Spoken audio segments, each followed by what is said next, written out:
Going abroad for higher education is very common today. In cities like Pune and Mumbai, every other household sends their children abroad for education. Their parents proudly carry this badge, and that is quite alright. But there was a time in Maharashtra when women and girls were barred from learning even the alphabet. We were in the same situation as Afghanistan is in today. Girls were married at the age of 8 or 9 and they gave birth to their first child before they turned 15. At a time when the society expected women from respectable households to be confined to their homes, something unprecedented happened. A 17-year-old married woman named Anandi Joshi from an upper caste Brahmin family went to the United States of America and became a doctor. She was the first Indian woman to have travelled by sea all by herself for several weeks, lived in the faraway, unfamiliar country of the United States, studied medicine in English medium, and returned home successfully. Her partner in this unprecedented success story was her husband Gopalrao Joshi, who was possessed with the ambition of educating his wife. The book that chronicles the tale of this unusual couple in a very lucid manner is the novel Anandi Gopal by the writer S.J. Joshi. It is the topic of the 78th episode of Granthyatra. Come, let us travel back 150 years ago in Maharashtra. In the preface to this book, the novelist S.J. Joshi reveals that the idea of writing a novel on the lives of Dr. Anandibai Joshi and Gopalrao Joshi was given to him by Madhav Manohar. Gopalrao was a contemporary of the well-known leader of the Indian independence movement, Bal Gangadhar Tilak. So Joshi read Tilak's biography and the biography of Anandibai Joshi written by Kashitai Kanitkar several times. He says that he was overwhelmed by the story of this couple. This process of reading, contemplation and writing resulted in the novel Anandi Gopal in the year 1968. Shri Krishna Janardhan Joshi was born in Pune in 1915. He passed his graduation with major in Marathi in 1938 and became the first graduate in his family. After working at some minor jobs for some time, he joined the Office of Military Accounts at Vanavdi and worked there as a clerk for 32 years. During this period, he wrote several collections of short stories, novels, and light essays. His novel Anandi Gopal launched the trend of biographical novels in Marathi. The novel begins with the efforts of a matchmaker to find a wife for Gopalrao. The task is not easy, as Gopalrao is a widower, has only an ordinary job of a clerk in the post office, is known for his unsocial and strange nature, and is adamant to marry either a widow or a girl who knew how to read and write. Ganpatrao, a landlord from Kalyan, agrees to marry his 9-year-old daughter Yamuna to Gopalrao, and an impish but intellectually sharp Yamu becomes Anandi Joshi after her wedding with Gopalrao.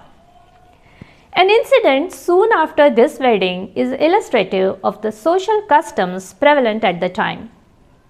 Salt had been served.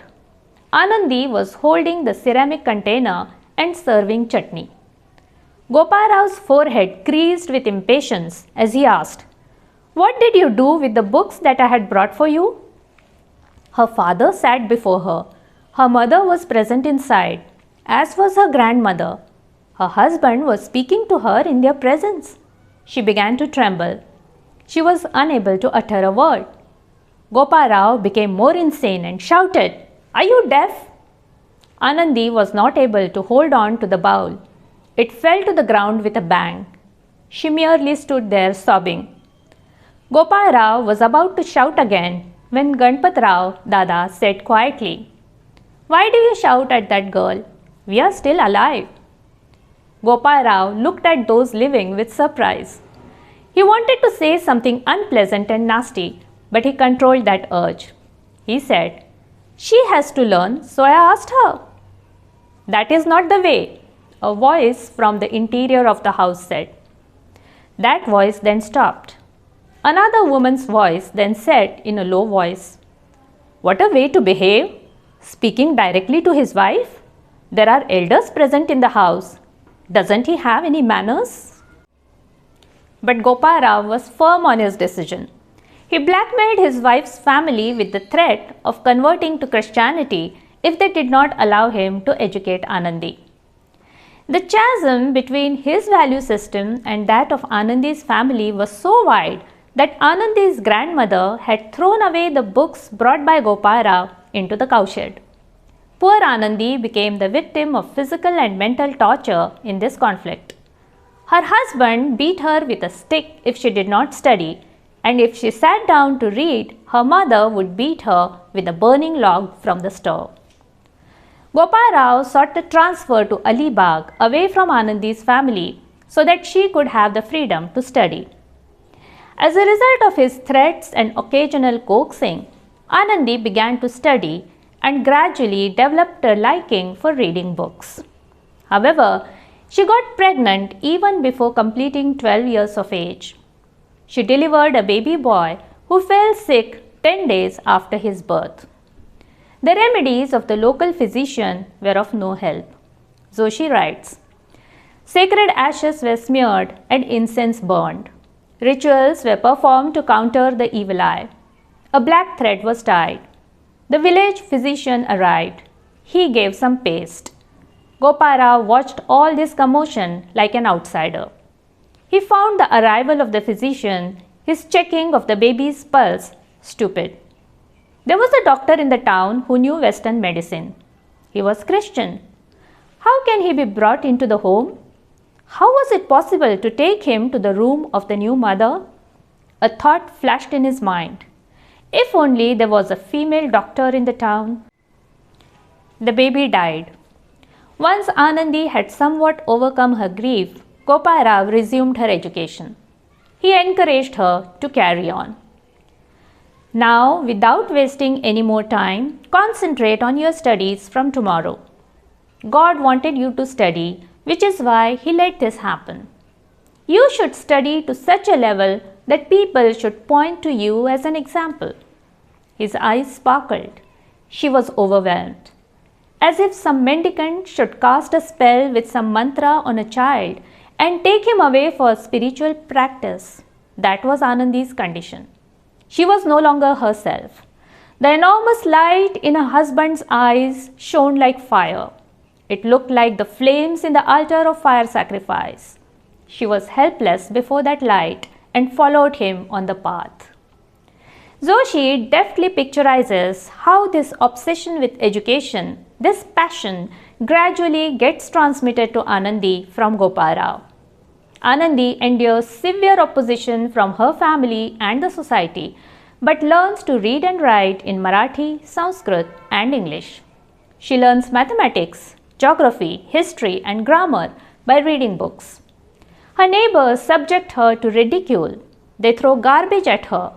The missionaries insult her, and people in high positions threaten her.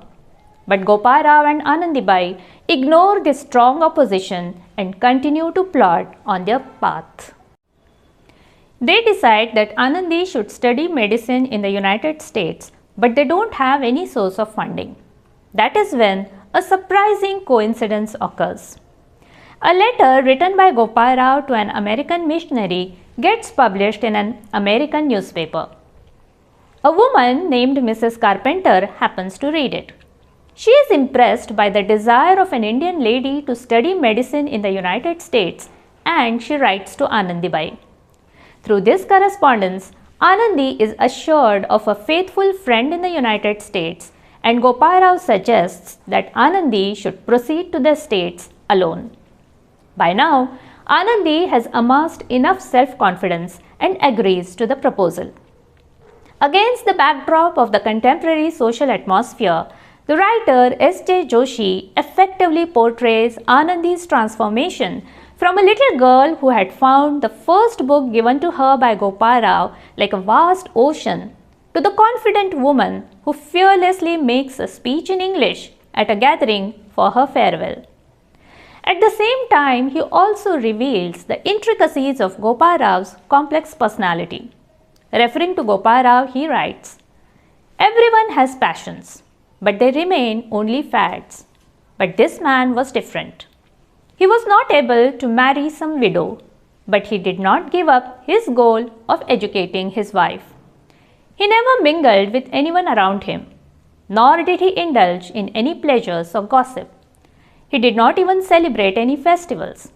He was possessed with only one thing: to educate his wife, to teach her all the time. In a way, he obliterated her from the rest of the world. Anandi reaches New York after several weeks' journey on a boat and is welcomed at the home of Mrs. Carpenter. Anandi wins the hearts of everyone there and assimilates into the Carpenter family. 4 months later, she takes admission in the medical college in Philadelphia and the difficult journey of her education begins. She has no warm clothes to protect her from the severe winter of Philadelphia, not enough food, and the smoke from the fireplace in her room accumulates inside rather than being let out. Anyone would have given up when confronted with such hostile circumstances. But Anandi faces these situations with fortitude and concentrates on her expansive medical syllabus.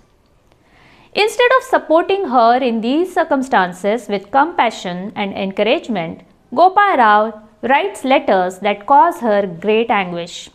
His mind is aflame with doubt and jealousy. Although living in the United States, Anandi is terrified of Gopalrao even though he is thousands of miles away from her. Joshi writes, Gopalrao stood across the 7 seas with an angry face. His forehead was creased. His mind was filled with contentious thoughts. The ocean raged between them. She is on this side, studying constantly. She has no proper clothes to wear, no food to eat, no protection from the cold, but she studies continuously, like the one obsessed. Gopalrao is watching from afar. He can see everything from that distance. He knows everything. His unwavering gaze is staring at her. It is sucking the life out of her from that great distance. Those fearsome eyes are going to follow her everywhere. Anandi is aware that Gopalrao's insistence that she should not eat meat, that she should adhere to her native dress code, should cook her own food, are nonsensical.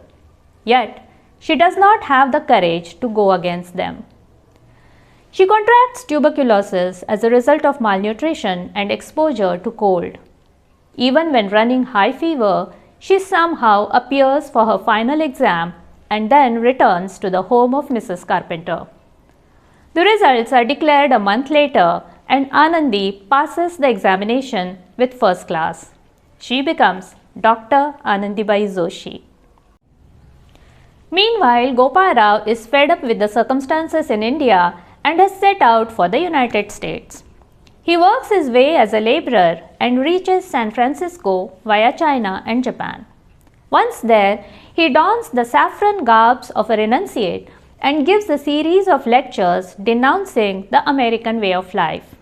Finally, he meets Anandi at the home of Mrs. Carpenter and is faced with the revelation that Anandi had been writing the truth about her health in her letters. After Anandi's convocation ceremony, the couple visits several cities for Anandi's treatment, but her health continues to deteriorate. Finally, they decide to return to India. On the way back, they endure insults from the British crew and co-passengers on the boat and from the orthodox Indian physicians in Pune when they reach India. They are also showered with felicitations and congratulations. Anandi also receives an offer from the princely state of Kolhapur to take charge of the hospital there. But by now, she is beyond all worldly things. Her disease worsens and she passes away in Pune at the young age of 22.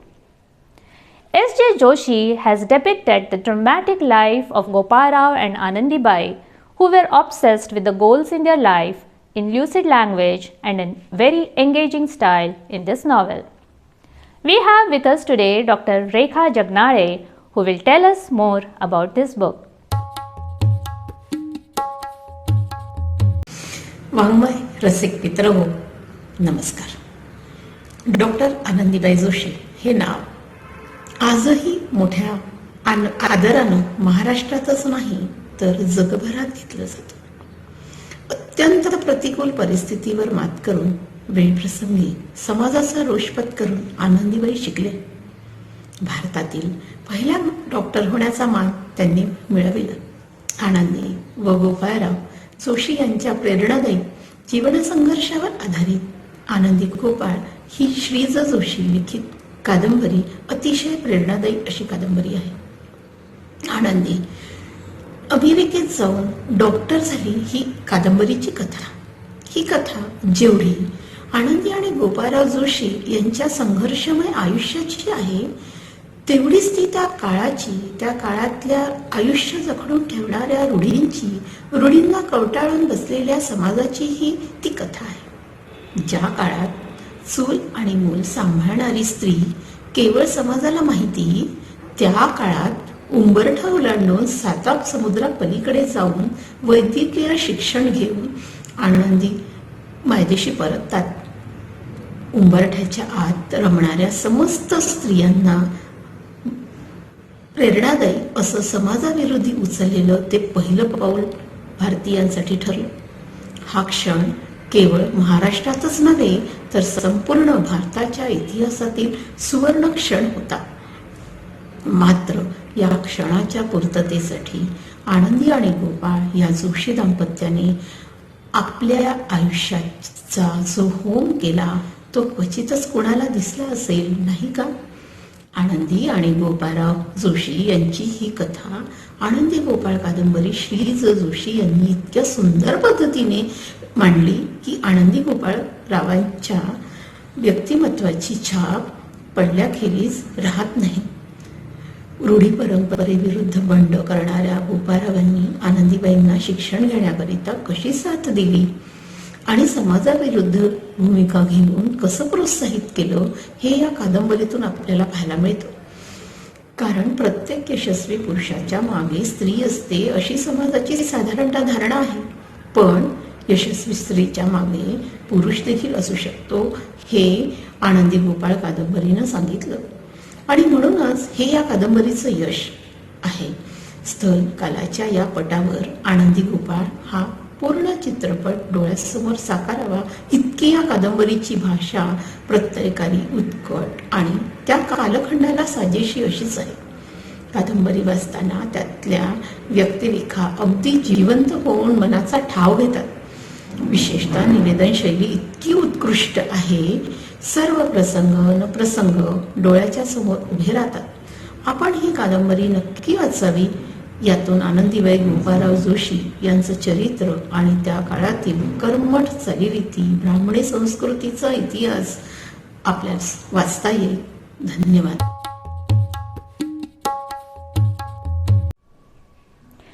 S.J. Joshi later converted this novel into a play. It became very popular because of the role played by the famous actor Kashinath Ghanekar. I'm sure you will like this novel based on the true incidents in the lives of 2 extraordinary people. We shall meet in the next episode of Granthyatra to know about a writer who depicts the sting of destiny through his stories. Until then, keep reading.